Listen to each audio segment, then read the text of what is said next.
The Drifter by Nick Petrie is his debut novel. This book is written by Nick Petrie. He is a carpenter, I believe. And I found out about this book because the publisher, whom I forgot, I was looking at Peter Swanson novels and like how many were out there, and Penguin Random House. And I was looking at a website and they put an advertisement for Nick Petrie's newest book, which is the 6th book in the Peter Ash series, and the advertisement was there, and it said like perfect for Jack Reacher fans. And I'm a huge Jack Reacher fan. I've read most of the books, I think, except for the last 2, and I think Lee Child is now retiring for good and giving it to his son, I think.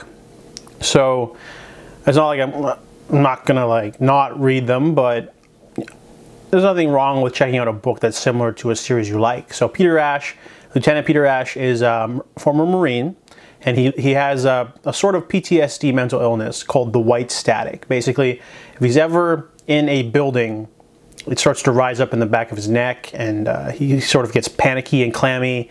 He can't stay indoors because too much time in Fallujah.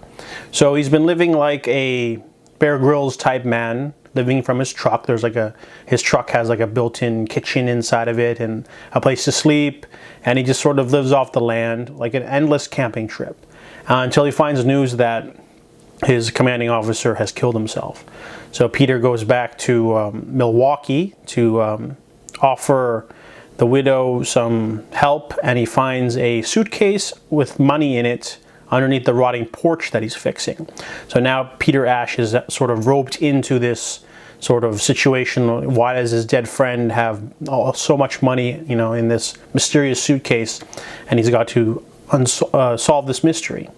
So the book is pretty solid. I really like the themes of PTSD. There's a lot of veteran characters in this book that are underprivileged, or they can't get jobs, they can't get housing, resources, benefits, help with their mental illnesses. It's one of the main themes of the book. I really enjoyed that. And, you know, also Peter Ash is a bit of a badass. He's really, he's a trained killer, and now he's looking for clues to solve this thing. The first half of this book is pretty solid. You get that first action sequence and you're kind of like, all right, I'm in.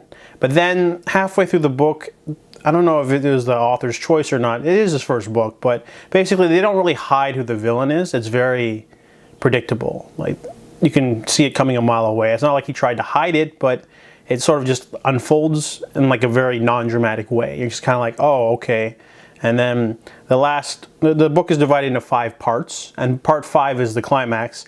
It's divided into these perspective swaps. So every like 2 pages we swap perspectives to one of the villains or one of the heroes.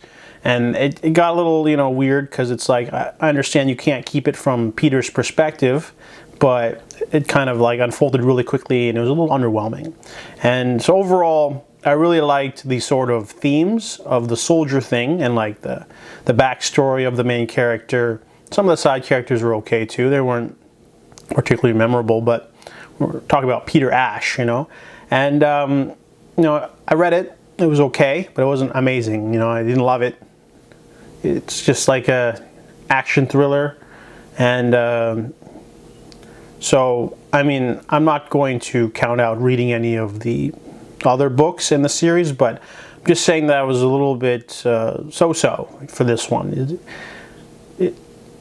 That's all there is to say. The first half was pretty solid, and then they didn't really unravel a mystery or anything. Everything sort of just happened and then quickly ended.